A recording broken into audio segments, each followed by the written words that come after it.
Bonjour et bienvenue en 2012 et Apple sort son iPhone 5 et son iPad mini. En réalité, on est en 2016 et on pensait avoir totalement délaissé les petits écrans au profit des phablettes, des écrans qui claquent et du grand. C'était jusqu'à ce que Apple sorte son iPhone SE et son iPad Pro 9,7 pouces et c'est le test tech de la semaine. On comprend la logique à sortir un téléphone plus petit en termes de vente globale. Ce sont ces écrans-là qui sont les plus vendus dans le monde. Du coup, l'iPhone SE est un iPhone 6S coincé dans le corps d'un iPhone 5S. Même dimension, même poids, à 1 gramme près. Le processeur utilisé est l'A9 et on retrouve toutes les nouveautés de la nouvelle génération d'iPhone. Live photo avec vos images qui s'animent, Touch ID ou encore Apple Pay. En revanche, pas de technologie 3D Touch. En fait, ce qu'il faut retenir de cet iPhone, c'est surtout son écran. C'est à la fois agréable et un peu bizarre d'avoir cette brillance sur un si petit écran. L'appareil photo est un 12 mégapixels, soit autant que l'iPhone 6S et 6S Plus.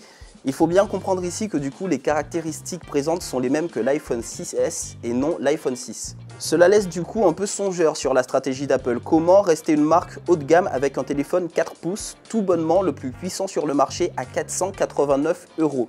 En clair, on prédit un succès phénoménal pour ce téléphone, mais est-ce que cela ne rongera pas les ventes d'un futur iPhone 7 ? On s'attendait à ce qui s'appelle iPad Pro Mini 3 ou quelque chose dans le genre. Finalement, 7 mois après le lancement de l'iPad Pro à 919 €, Apple lance une version plus petite et moins chère et il s'appelle simplement l'iPad Pro.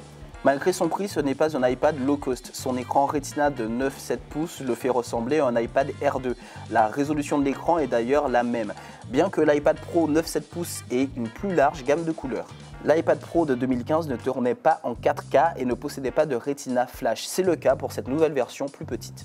Le gros truc de cet iPad, c'est la technologie True Tone. En clair, votre écran va s'adapter à l'ambiance. Si la lumière autour de vous est jaune, l'écran sera un peu jauni par exemple.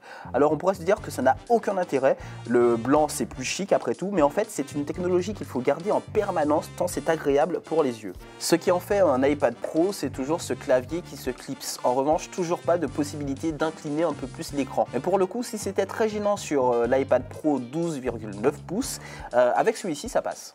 Il y a aussi toujours le stylet qui fonctionne très bien sur certaines applications et comme l'iPad Pro de 12,9 pouces, il tourne sur une puce A9X et un coprocesseur M9.